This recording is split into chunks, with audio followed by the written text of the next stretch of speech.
So why is it again that you think your soldiers will win? The Magistone fortress has never been taken. The Alsaurian army has a long history of defeating those what would lay siege to it. Not to mention, as I've said before, their soldiers are better swordsmen than most Almarans I've seen. Evelinus looked out across the field beside Steve and George as the legionnaires continued to chop down trees and fashion siege equipment around them. Because we fight in the most boring way possible, George explained. Each formation works like this in a good battle on a flat plain like this. The men up front just focus on parry and block, parry and block, parry and block. They only strike once they see an opening and are reasonably confident they can strike without being cut down. The officer for each formation has a whistle, and either after a set amount of time, or if the first rank seems to be tiring, they blow it. The second row pulls the first row back by his harness and letting them squeeze through to the back of each line and wait. This repeats ad nauseum. Ad nauseum? Forever until you're sick of it? Evelinus asked. Yep. Furthermore, we keep our youngest, least experienced units up front, veterans behind them, and elite in the back, usually. So the enemy has to cut through each progressive unit, and by the time they get to our elite, they're going to be tired. That's how we deal with people stronger than us, faster than us, or more trained than us in sword fighting. Here they are both a rock, used to letting opposing armies smash themselves upon their walls. And they are a spear point, jabbing out to strike where the enemy is weak to break them apart. But we are the tide, the ocean itself. No spear can pierce us, for we will flow around it, and no rock shall withstand us, for we will wear it down bit by bit in an unending current that does not tire. After George said that, the three men watched the fortress in the distance, banners waving in the light breeze for around a minute. Steve finally broke the silence. That was way too poetic for you. That Gary's work? Oh yeah, he made me practice it several times in front of him until I got it right. Have you ever known me to say shit like ad nauseum? And the bit about us being an ocean? How's that make sense? Oceans can't break spears, and they use swords. George let out a huff as Evelinus shook his head slowly. You know I appreciate the honesty that runs through your family, but it really would have been far more poetic for you to just stop there, George. The elf explained. I mean, if we win, it'll be written about like that somewhere, I'm sure. But not for me, not for any of us. It'll be for kids to learn about in a few decades or centuries when those of us who were here are long gone. George shrugged then before Steve spoke up. Well, Evelinus here can give kids a first-hand recounting of the events. You're going to live another century or two, most likely, aren't you, Ives? Steve grinned while looking over at the elf, who just glared back for a moment. Waste my time telling stories to infants? Never. I hate wasting my time on anyone who isn't at least 120, he said as he crossed his arms. For just elves and dwarves, you mean, right? George asked, but Steve just chuckled. No, he does not, Steve explained. We're just infants to him, infants who are far too tall and aggressive for our ages. That's bullshit. We grow quicker, we die quicker, we process shit quicker, or differently. It isn't fair to consider us infants. George frowned as he looked over at the elf. It's fair to dislike my appraisal of your species, but I feel I see examples of it everywhere. You seem to be immune to the suffering of others at times. Many human nations rush to war, but yours especially. You have a campaign season. You have soldiers who are just that, soldiers. Even elven soldiers, though very well experienced and trained, have other jobs for the decades or even centuries of peace we go through. How much death and suffering do your wars cause? The elf countered. You think that's short-sighted? Hundreds of years ago, when Alma conquered her neighbors and first established Almera proper, they hated us for it. Now those cities are the core of our nation. Proud Almarans all. We took warring tribes and tiny kingdoms and united them under a single banner. We brought roads, infrastructure, irrigation, fresh water, medicine, and other shit like that to all of them. We made many people one, and now they don't kill one another. Look at the orcs we just conquered. For the first time in their history, their children will grow up not needing to worry about raids from other tribes, or even elven wars. And in another 100 years, they'll be Almarans too. It is you who are short-sighted. Notice how elven kingdoms are only ever made of elves. and most dwarves refuse to let anyone into their tunnels. But human nations, at least ours, is open to all who serve. Once more the trio was quiet after George was finished. They listened to the hammering, sawing, and chopping of the legionnaires behind them for about a minute before Steve spoke again. To be fair, part of why we're more open is we fuck just about everything we can. Half-elves, half-orcs, half-dwarves, half-halflings, quarter-halflings, or are halflings half-human, half-gnome already, whatever, half-centaurs. Half-centaurs? Avelnius asked in surprise, but before he could go on, Steve just raised a hand. Don't ask me because I don't know, and I don't intend on researching it. Anyway, what else? Half-lizard folk? Half-fae, and, are there half-Gina? Steve asked, then looking at his brother. Yeah, they've got the same eyes, but our ears and less runes. There aren't many of them, though. Mostly just from that old royal family that used to rule the Taletians, which is another nation benefiting greatly under the stability of Almarin rule. They used to be very advanced, and then they got all wrapped up in monarchy and brother-sister fucking, and that didn't end well for them. George shook his head. Almera is supposed to be about merit, the best people for the best job. Yet you have families in power that are more or less nobility when compared to the other families within your nation. Surely that is hypocritical to despise monarchs at least a little. Evelinus countered before Steve and George looked at one another for a moment. We are the wrong people to talk to about that. Steve started. When we were both born, we were firmly in the plebs, just farmers who may own land but had no real power or money. But between my becoming the third human mage and my brother here becoming a legate, we've been bumped way up the hierarchy. Sure, we have patrician families, but they change all the time. Your name means nothing if you don't have money, influence, or power to back it up. Hell, even a low-born orphan can and has become a consul. Just how is it that your society can claim to be open to all citizens at every level, and yet push such an aggressive and expansionistic agenda? This isn't me accusing you either. I'm genuinely curious. You seem to be more militant than any monarchy or dictatorship I've encountered, and that's really saying something. Ivelinus asked next, now seeming very curious. Is it through extensive use of propaganda and stories and emphasis on honor and the like? No. Yes, it's complicated, George answered as he took a moment to collect his thoughts. Yes, we have a very heavy emphasis in our culture about honor, glory, and bravery in combat and all that. But that's just to sort of help sell the image of war to those who never goes. So mothers and fathers and siblings all get to believe and dream that their loved ones are participating in a great and glorious thing, which they are. But it's also ugly and messy as hell. War is awful. Whenever we do engage those elven defenders in open battle, a lot of Almarin kids, barely adults, are going to die. And a lot of elves, too. People with families who love and care about them, who aren't evil in any way, are going to brutally butcher one another in the heat of battle. George sighed then, and was quiet for a minute, but neither Steve nor Evelinus spoke, letting him take his time. Of course, that's not the image we sell to the masses, even though we break our recruits of the image. There is no honor, no glory in the battle itself. You do it for the people besides you. You do it just to fucking survive. George finally continued. Yet every single member of our Senate, all of our governors, all of our consuls, and all of our senior bureaucrats are past members of the army. They've all seen battle. They've seen war, firsthand, so they have no misconceptions about what this will all entail. We will not tolerate leaders sending soldiers into battle unless they have been there first themselves. How can you do it? Evelinus exclaimed. How can you continue like this? If your leaders have all seen the horrors of war and know of how destructive and violent it is, why do you continue every year, expanding further and further, battle after battle? How? The orcs at least believed in honor and glory in combat, but you don't even have that, it seems. Because it's not about the war, it's not about the battle, it's about the peace that comes after it. George answered with a shrug. How do you mean? The elf asked with a frown. We're doing them a favor, George explained. Before the war they are not Almarin, and after the war, they are. Evelinus closed his eyes for a moment and rubbed his face as he thought over what George had just said. You can't be serious. You can't possibly think that your nation is that important.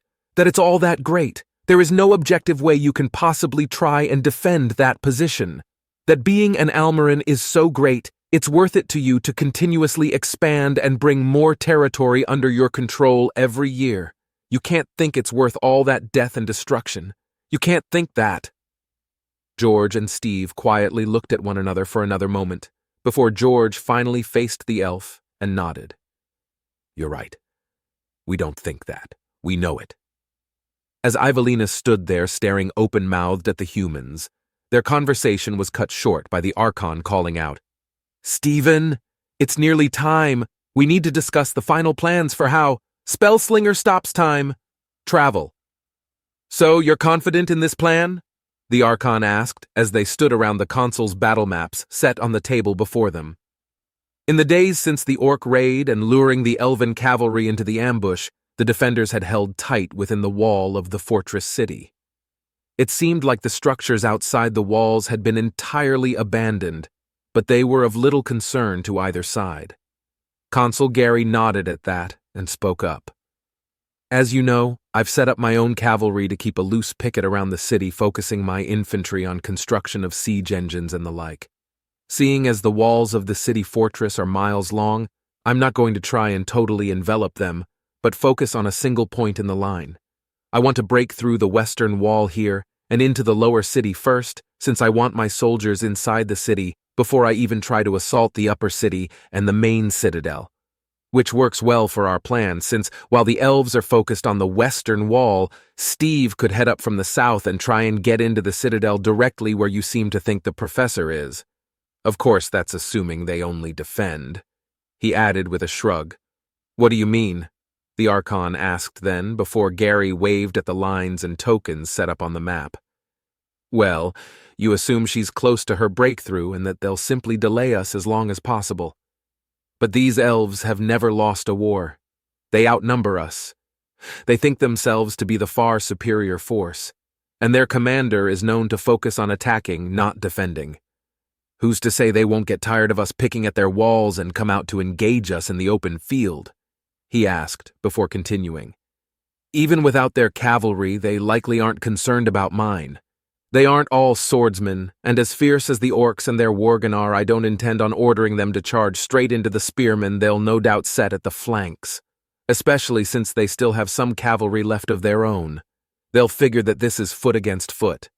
My legions have pylons, of course, but my co-consul took all our archer auxiliaries, and they'll see that when we line up on the field before the siege engines. You intend on revealing your forces in the open? The Archon arched one of the nebula that formed one of her eyebrows of her celestial flesh. I do. I know you've never been in a siege, but it'll go something like this. Each day I'll line up outside their walls and let my siege engines do their thing. Then in a few months... Months? Evelinus exclaimed before Gary could hold up a hand to get him to hold off. Then in a few months, he stressed. If there should be a point in the walls weak enough for me to think an assault is worth it. However, you've all stressed how time is not on our side, so I'm hoping by showing off my full numbers right away, I can goad them into an attack in a few weeks or so. Say by having my units line up nice and orderly every day at first, then start to get sloppy. Well, I should say appear to start getting sloppy. I have no intention of letting discipline slip in reality. But once they sally forth from their walls, the battle can be decided decisively, and while that happens, Steve and Doom get into the citadel and kill their leaders. Gary paused for a moment, and then looked over at Steve. How come it doesn't do that thing when I say it? It only happens when I say doom. Steve waited for the thunder to fade, and for the candles in the tent to stop flickering before he shrugged. Are you sure that it will be wise to meet them in open battle? The Archon asked next. They do outnumber you, and as you've mentioned, you have hardly any archers compared with them. I'm confident in my legions, Gary replied with a nod. Besides, we've got magic on our side which they won't expect. Don't forget the council, and I must remain concealed through the battle so we can only support you from afar. No big spells, just shields and counterspells like Stephen taught your tribunes. The Archon pointed out, but Gary shrugged. It's enough. Without fireballs and acid clouds and all that to deal with, we've most certainly got the upper hand. Trust me. After the consul spoke, Steve finally thought of something. Hey, how are we supposed to explain jamming their communication spells anyway? Won't other nations get suspicious about that? And, Almarins suddenly knowing magic. Won't that cause a stir? He asked, and the Archon nodded. First of all, I started a storm in the Magisphere to hide the fact that I'm more specifically blocking communication here. They'll think that it was a natural storm disrupting things. As for explaining why Almarins know magic, well, someone has to take the blame for that. She stared at Steve as he waited for her to explain, but then sighed when he realized the answer. I'm that someone, aren't I? There's going to be more countries I'm banned from after this, won't there? He shook his head slowly and rubbed his forehead as he realized that he'd have to update his travel map when he got back to Arbitas. It's very likely, she conceded, but you know the stakes here, Stephen. Besides, it is actually your fault. You did train them. Steve opened his mouth as he was prepared to go into a tirade over just how unfair it was to really blame him for that, but instead he just waved it off. Fine, whatever, blame me, it's always me anyway. But since it's my fault Almarins know magic, I'm going to keep at it. George, come with me. He grabbed his brother's arm, nearly dragging him away from the table and outside. He stopped then outside the tent and looked up in the sky for a moment before pointing to an eagle he could faintly see in the distance. There, point at that eagle. What? Why? George asked, but Steve was already aiming his brother's arm at the bird as he moved around to his side. Just do it. He waited for his brother to point at the eagle and then set his hand on George's shoulder. Okay, now close your eyes and repeat after me. He focused hard, then trying to let his own energy seep into his brother as he spoke up. Heu avis faciam, praebueris oculis vestris. Heu avis faciam, praebueris oculis vestris. Steve, nothing is happening, George said after a moment. Just give it a moment. Really focus, concentrate. Picture seeing through the eyes of the eagle. Steve stressed as he focused on his brother. This... Whoa! Hey, I can see through the eagle's eyes! He exclaimed as Steve grinned and then let go. Ah, it's getting fuzzy. Focus. Just concentrate and focus, Steve stressed. This is amazing. Can I do other spells too now? George asked. You can try, but there's an overwhelming possibility you'll either explode or burst into flames depending on how you fuck it up. Steve answered. His brother was quiet for a little and then finally replied, I'll just stick to this then. George muttered before Steve nodded at that and gave his brother's shoulder a pat. Steve let him get used to controlling the bird as turned to head back into the tent. Okay, so that's everything? When does the siege start in proper then? He asked, and the consul looked around the tent for a moment before peering at the sky outside the tent. Why not now? He asked with a shrug. At that, 80,000 Almarin legionnaires began to march forward. It was a sight that always filled Steve with pride, and he couldn't help but grin from ear to ear at the magnificent view before them. The defenders knew the Almarins were in the woods. They'd seen the trees get felled and bits of activity, but now they'd see them as a united force, as if a single entity. This was the strength of the Almarins, and humans in general, Steve often argued with others: uniformity and marching. Two things the Almarins did exceptionally well. As the Almarins marched forth past the edge of the trees, the cohorts spread out in an even screen. Eagle standards gleaming in the sun, shields, spear tips, helmets, all swaying and advancing in a perfectly even manner. Their footsteps echoed across the grounds in such a way that it was easy to count each and every step the army took as it crossed the field. It wasn't until the siege engines began to get pushed free of the woods and out across the plains that this uniform marching sound was spoiled.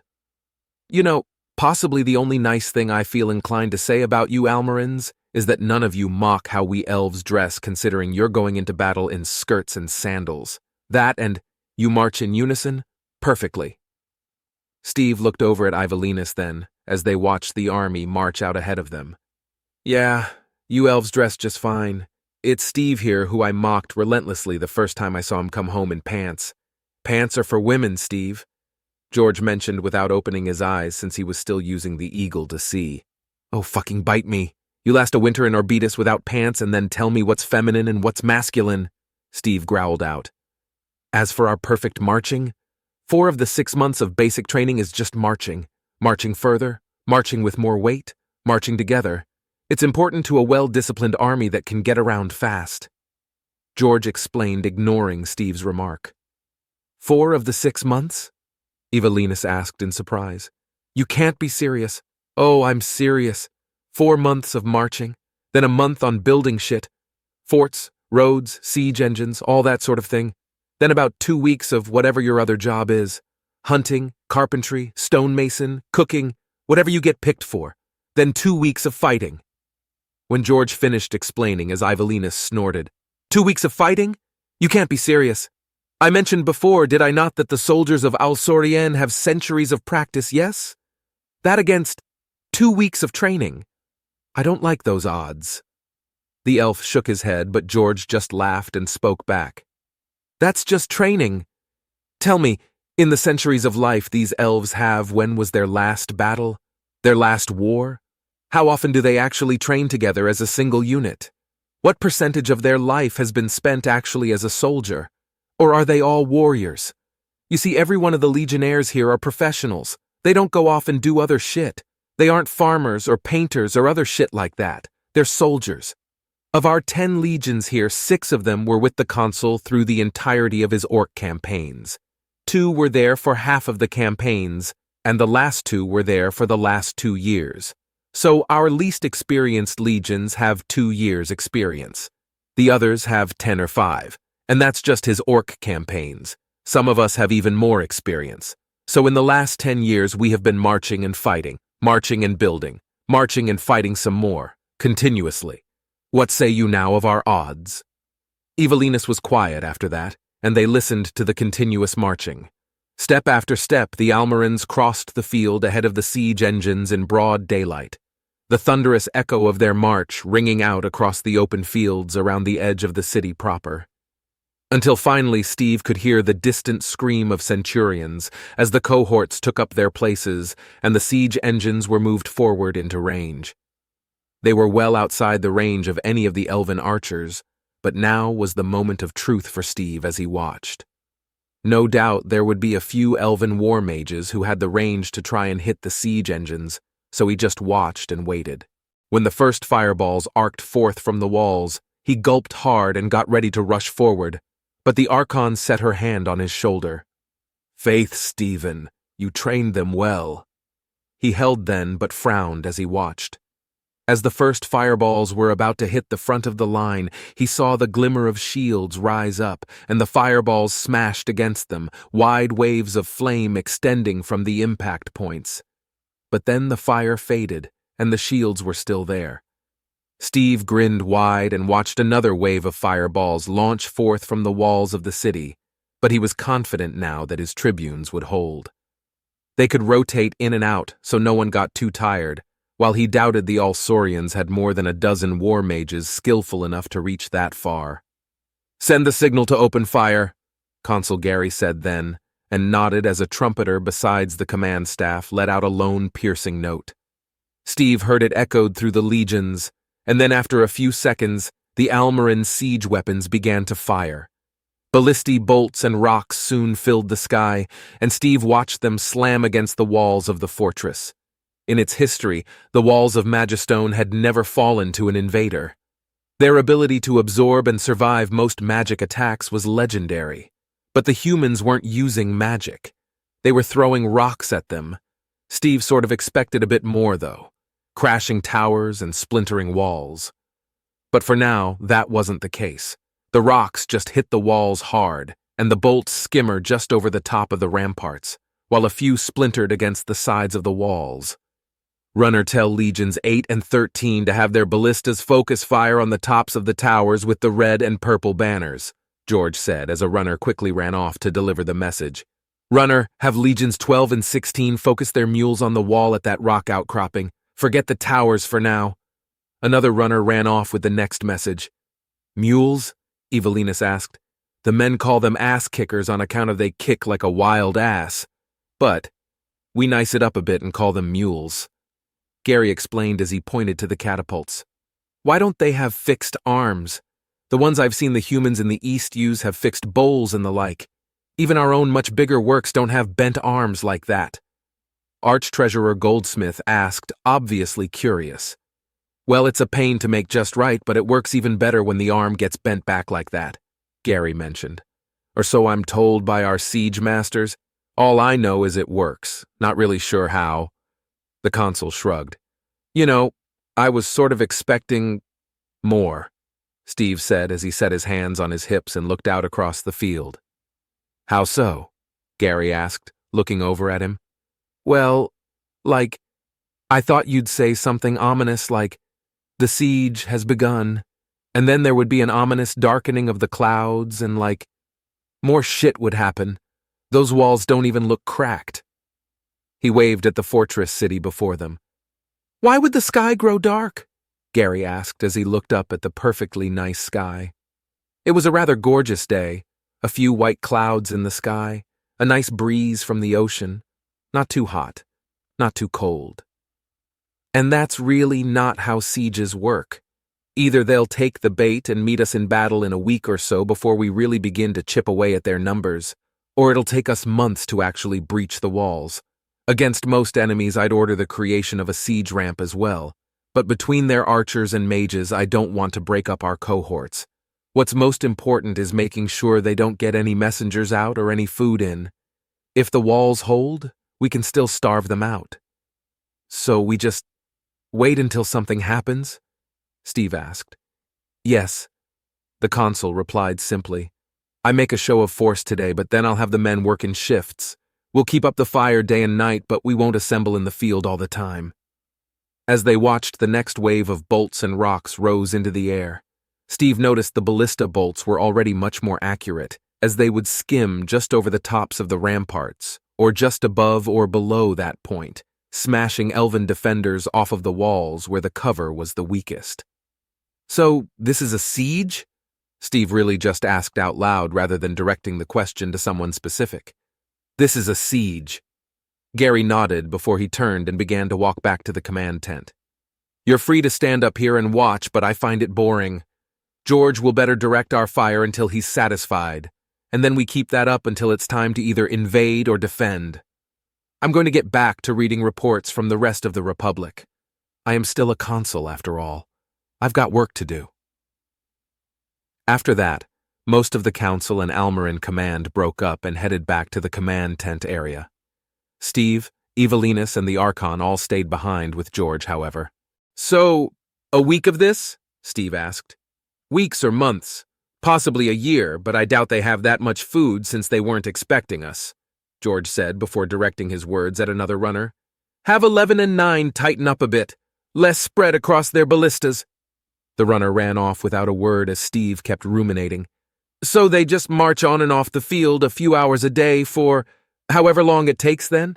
He asked. Yep.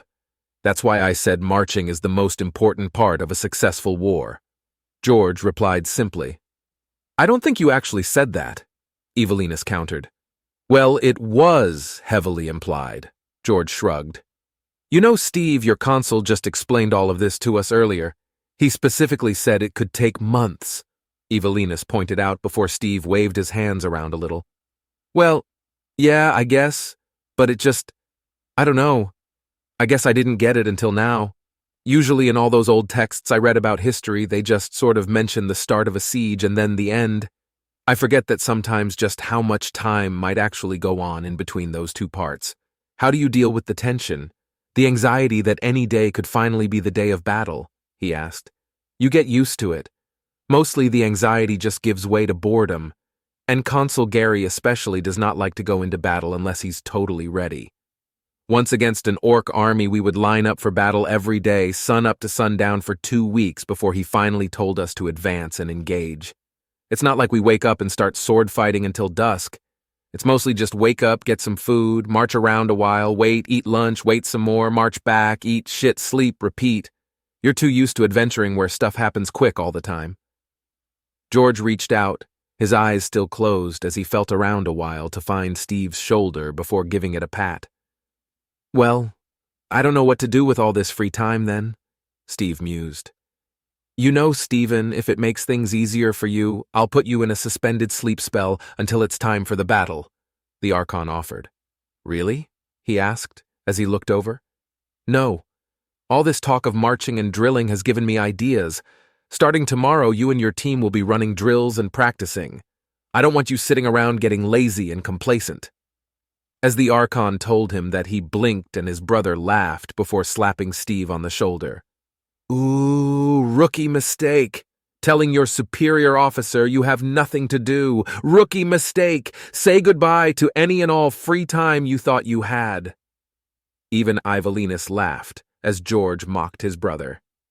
Being in the army sucks, Steve muttered as the siege ahead of them continued.